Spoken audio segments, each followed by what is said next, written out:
Hi viewers, welcome to our channel. ప్రస్తుతం మనతో పాటు దాము బాలాజీ గారు, సీనియర్ జర్నలిస్ట్, వారితో ఒకసారి మాట్లాడదాం. సార్ నమస్కారం సార్. నమస్తే. సార్, వివేక హత్య కేసు ముందటి నుంచి కూడా చూస్తే చాలా మంది నిందితులందరూ కూడా, సాక్షులందరూ కూడా చనిపోతూ వస్తున్నారు కదా. అయితే రీసెంట్ గా రంగయ్య అని ఒక ప్రధాన సాక్షి చనిపోయారు. అయితే దీని పట్ల చాలా మంది ఆరోపణలు అయితే వ్యక్తం చేస్తున్నారు. ఈవెన్ చంద్రబాబు నాయుడు గారు కూడా దీని వెనుక ఏదో కుట్ర కోణం ఉంది అని చెప్పేసి కూడా ఆయన కూడా మాట్లాడుతున్నారు. కేబినెట్ మీటింగ్ కూడా ఆయన అలౌ చేశారు.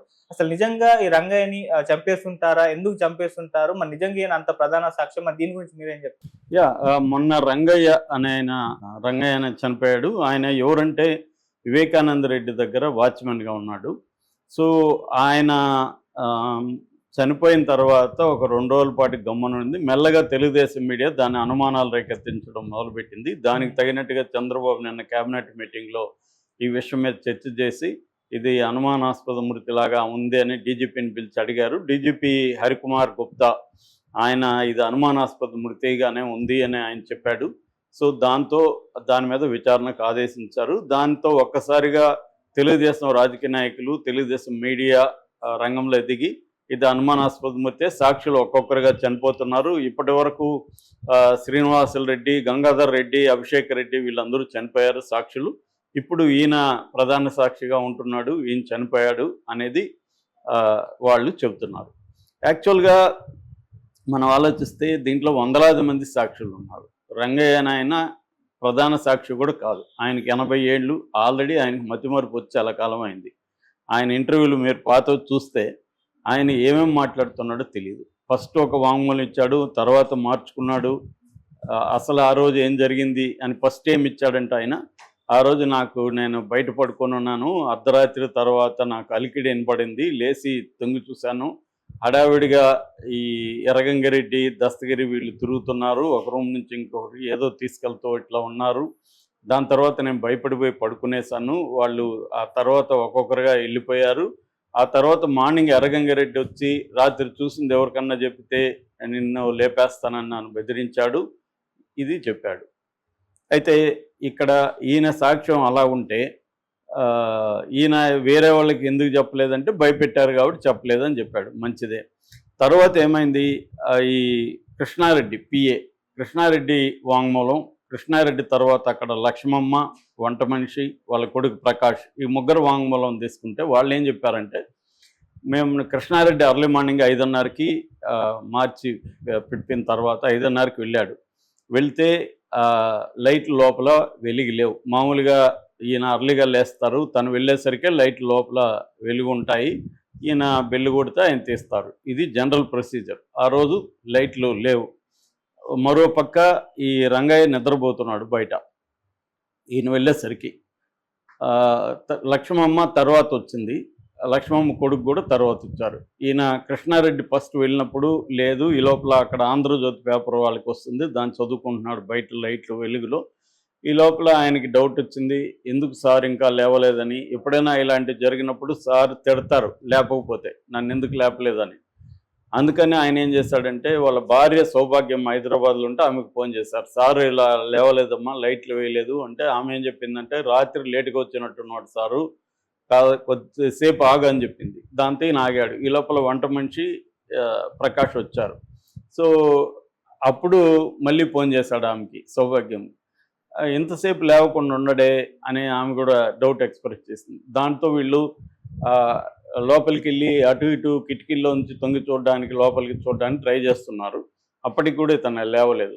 కాసేపు తర్వాత బయటకు వచ్చినాక అప్పుడు ఇతను లేచి ఇతను వెళ్ళి ఓడవడం మొదలుపెట్టి కాసేపు తర్వాత ఇతను పరిగెత్తుకుంటూ వచ్చి, సార్ బాత్రూంలో పడిపోయి ఉన్నాడు, రక్తంలో పడిపోయి ఉన్నాడు, నేను పక్కా తలుపు ఉంటే లోపలికి వెళ్ళి చూశానని చెప్పాడు.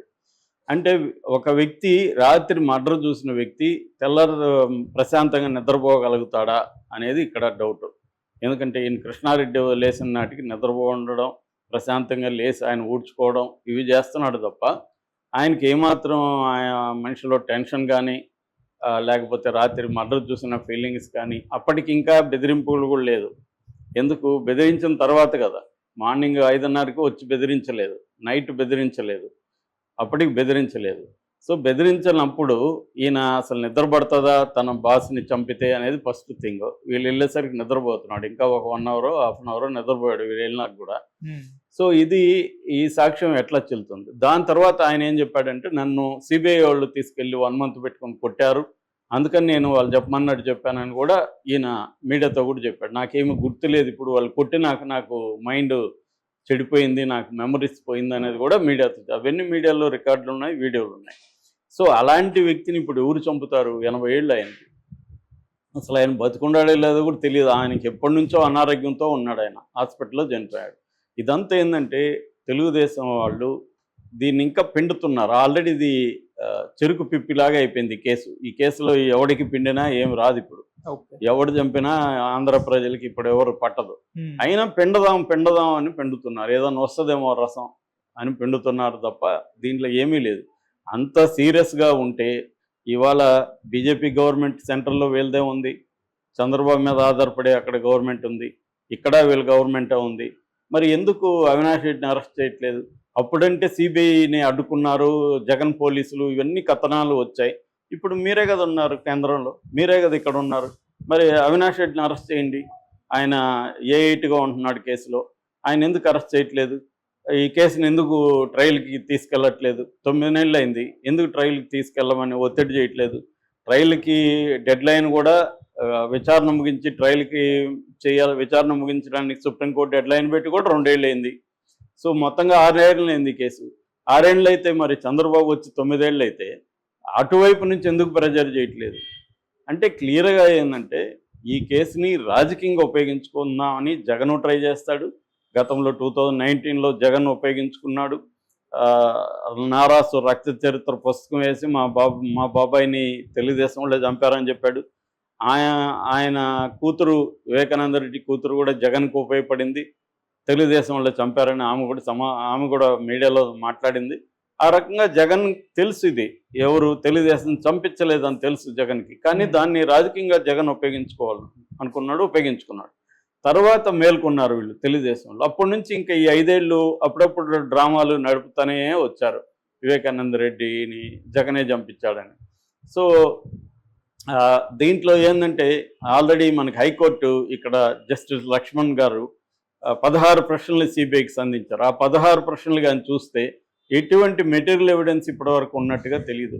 ఆయన రాసిన లెటర్ని నన్ హైడ్రాయిన్ టెస్ట్కి పంపిస్తే అది ఇప్పటివరకు వచ్చిందో లేదో తెలియదు. ఇవన్నీ పక్కన పెట్టేసింది మీడియా. ఇప్పుడు ఈ ముసలాయన మెమరీ ఎప్పుడో కోల్పోయి ఆయనకి ఏం చెప్తున్నాడో కూడా ఆయనకే తెలియని ముసలాయన్ని ఆయన చనిపోతే దాన్ని వైసీపీ చంపించిందని చెప్పడానికి నానా బాధలు పడుతున్నారు. దీంట్లో ఏమీ జరగదు, విచారణలో ఏమీ తేలదు. ఇదేంటంటే రాజకీయంగా ఆల్రెడీ పిప్పి అయిపోయిన కేసుని ఇంకొంత పిండదాము అన్న ఆలోచనలో ఉన్నారు తప్ప అంతకంటే దీంట్లో ఒరిగేది జరిగేది ఏమీ ఉండదు. ఈ ఆయన అది కూడా 2 రోజుల తర్వాత వీళ్ళకి ఐడియా వచ్చినట్టుంది. ఆయన చనిపోయి కూడా 2-3 రోజులు అయింది. 2-3 రోజుల తర్వాత వీళ్ళకి ఐడియా వచ్చి నిన్న దీన్ని ఎందుకు మనం వదిలేయాలి అని. ఈ అభిషేక్ రెడ్డి కూడా వాళ్ళ బంధువే, అతనికి ఏదో హెల్త్ ప్రాబ్లం చనిపోయాడు, అతను కూడా వీళ్ళే చంపేశారు. ఇప్పుడు వందలాది మంది ఒక కేసులో సాక్షులుగా ఉండి ఒక 6 ఏళ్ళు కేసు నడుస్తూ ఉంటే అందులో కొంతమంది రకరకాల కారణాలు చచ్చిపోతారు. మరి మిగతా గతంలో శ్రీనివాసరెడ్డి, గంగాధర్ రెడ్డి వీళ్ళు చనిపోయి ఉంటే వీళ్ళు చెప్పినట్టుగా మరి మీ గవర్నమెంట్ 9 నెలలుగా ఉంది కదా, ఎందుకు ప్రూవ్ చేయలేదు? అసలు ఈ మర్డర్ జరిగిందే తెలుగుదేశం ప్రభుత్వంలో కదా, అప్పుడు ఎందుకు ప్రూవ్ చేయలేదు?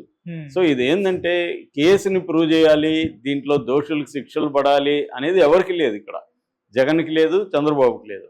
వీళ్ళిద్దరూ దీన్ని ఉపయోగించుకొని రాజకీయంగా ప్రతిపక్షాలని ఇబ్బంది పెట్టడం కోసం ట్రై చేయడం తప్ప అంతకంటే ఏం లేదు. ఇది సాల్వ్ అయిపోతే వాళ్ళకి అది ఒకటి ఆయుధం పోతుంది కదా. సాల్వ్ కాకూడదని చంద్రబాబు కోరుకుంటాడు, సాల్వ్ కాకూడదని జగన్ కోరుకుంటాడు తప్ప సాల్వ్ అవ్వాలని వీళ్ళకి ఎవరికి ఉండదు. కాంశీరామ్ చెప్పాడని చెప్తారనమాట ఒక కొటేషన్, ప్రజలకు సమస్యలు తీరిపోతే మనం ఎందుకు ఇంకా అని. అంటే ప్రజల సమస్యలు ఉంటే మన అవసరం ఉంటుంది, ప్రజల సమస్యలు లేవనుకో ప్రజలకి మన అవసరం ఉండదు. అలాగే రాజకీయ పార్టీలు ఆలోచిస్తాయి, ఈ సమస్య ఉండాలి, దాన్ని మనం రాజకీయంగా ఉపయోగించుకోవాలి అనేది చంద్రబాబుకు ఉంది, జగన్కు ఉంది. ఇప్పుడు చంద్రబాబు మీడియా అధికారం ఉంది కాబట్టి విచారణకు ఆదేశించాడు. విచారణలో ఏమీ జరగదు. Okay sir, thank you so much.